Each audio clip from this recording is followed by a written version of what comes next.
Stassi today, and we're talking about emotional support animals, or otherwise known as ESAs. Now, an emotional support animal is any pet, and it's not only a dog, it could be any pet that relieves the stress for anyone with an emotional or mental disability. Emotional support animals, or I'm going to refer to them as ESAs in this video, do not require any specialized training. So there's nothing that you have to do as far as training wise in order to have an ESA. Now, ESA protects you by law for the Fair Housing Act in the United States, and also for the Air Carrier Access laws. So what does this mean? First of all, if you think that you qualify for an ESA, all you need is a letter from your doctor or a therapist. You don't need to register your pet online. There are registries online that I came across when I was doing some research for this video, and basically they are scams. They will take your money to register your pet, but you don't need that. All you need is a letter from a doctor, a therapist, a psychologist, a psychiatrist. Any one of those medical professionals will, write a letter if you qualify and basically state that you have this condition and that you should have a pet to alleviate the stress. Now, there are several different diagnoses that fall under the qualifying things to have an ESA, and it could be simple as anxiety, or if you have something going on in your life right now that's causing you stress. If it's work related that's causing you stress, you can qualify for an ESA.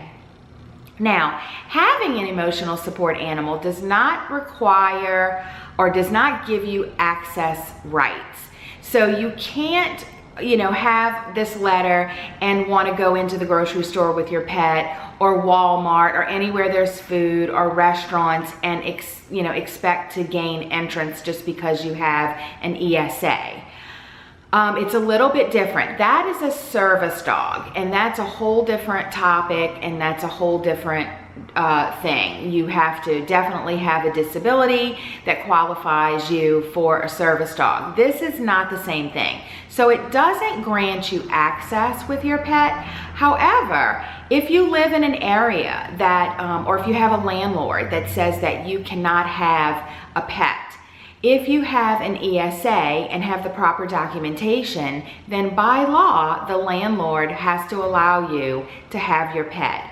Because studies have shown that having a pet does relieve stress and anxiety, and I know it's definitely the case for me as well. So that's where the fair housing law comes in at. Also, if you live in an area that just restricts pets for whatever reason, the ESA will, grant you by law the ability to have a pet. Now, you cannot override the city laws. So for instance, if your landlord says that you cannot have a pet, or you cannot have a pit bull, say, but the city ordinance says that pit bulls are banned in your area.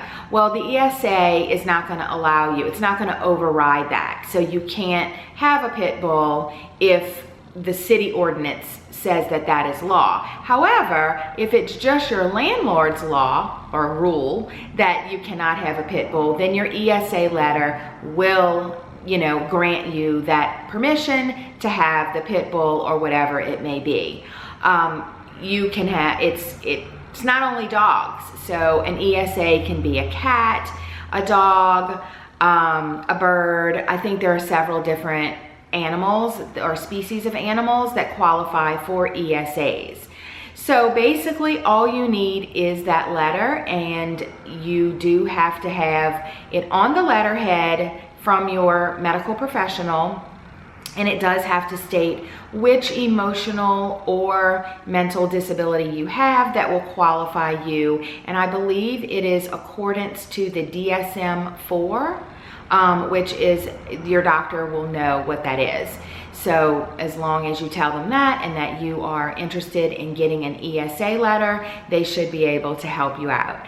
The other thing that ESAs are great for is for the air taxi, air carrier access law. And basically what that means is that if you have an ESA letter from your doctor, that means that you can board an airplane and your pet does not have to be in a carrier. So you can have your pet on your lap in the airplane if you have this documentation. So that is really, really good, especially for people who do suffer from an emotional issue or a mental issue that, they need their pet to help relieve stress. Now, keep in mind that you do have to be mindful of the other passengers. If you know that your dog is a barker, a biter, and is going to carry on, I would not suggest you even trying to get an ESA letter.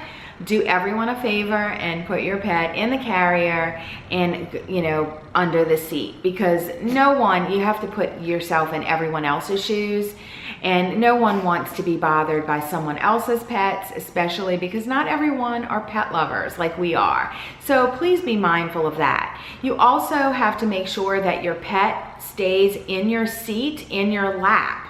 So if you have a big, huge dog, then I don't think the ESA is going to work, because the pet does have to be contained on your lap in your seat. But it's really good, to not have them in the carrier all the time if, they don't need to be. So that is really, helpful. As I mentioned before, there is no specific training for an ESA, so you don't have to go through any type of training, and you don't need to have a vest for them. However, I did get a vest for Stassi, and I will leave the link to where I got this vest in the description box below, and this is what her little vest looks like. It's pink, of course, and it has the ESA patch on the vest, and I want to say this was about $40 or so. Now, like I said, you do not need a vest at all, but the reason why I got it is because, anytime you go anywhere with a pet and you have them out of their carrier, then you're going to get people who's going to look and ask questions. And so I figured that if I got this vest and put it on her, because we are going on a plane trip in a few weeks to Boston, and she is an ESA animal. And so if I put this on her, then I kind of won't even be bothered by questions or people looking at me crazy and saying, what is she doing with her pet out? She's not supposed to have her pet out, or anything like that. I am going to be bringing her carrier as well, because as you can see, sometimes she does get tired of being held. And so that way, if she gets tired of being held, I'll put her in her carrier and she can go under the seat. But at least I have an option with the ESA to be able to keep her on my lap if I want to, or put her in her carrier if I want to as well. So again, I will leave the link to this little vest in case you're interested, but just know that this is not necessary at all. And all you have to do is show the boarding agent your ESA letter, and they will allow you to board with your pet in your arms. So I think that that is really good. I also think that the Fair Housing Act law with ESAs is something very, very, very important, because I know, for one, if I was in a situation where I couldn't have a pet in my housing situation, I would be like incredibly sad and stressed out and have lots of anxiety. So, that is, I think, the most valuable tool for an ESA is to take advantage of those laws for the Fair Housing Act. Now, also, when you have an ESA letter or an ESA dog, you are not required to pay pet deposits, or the landlord cannot charge you pet deposits or fees.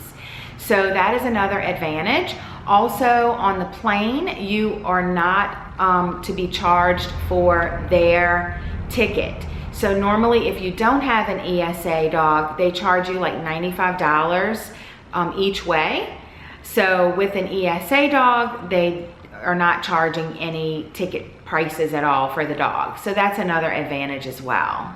Now, I did want to mention as well, as far as landlords with dogs and them, you know, having to accept you with a dog or a cat or whatever your ESA animal is, you have to keep in mind that the landlord does still have the right to refuse you if your dog or cat or bird or whatever it is a nuisance.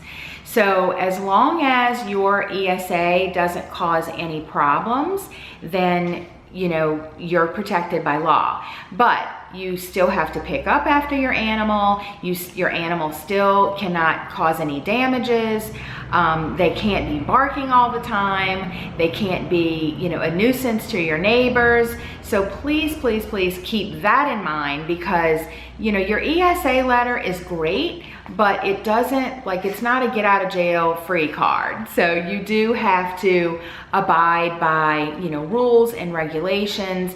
It's just something that helps to, you know, for you to have your pet with you if you have any sort of emotional issues or anxiety or stress, that your pet will help to alleviate, you know, some of those symptoms for you. So that's it. So it's really, you know, quite simple. I suggest before you fly with your pet with an ESA to check out each individual airline to make sure that the rules are the same with all of the airlines that you will be flying on, or possibly could be bumped to another airline. Make sure you have those health certificates and everything else that is required. And that is it. I hope this answers some questions about ESAs. If you have any other questions, please leave them in the comments below. And as always, we will catch you on the next video. Bye guys. Thanks for watching. Bye.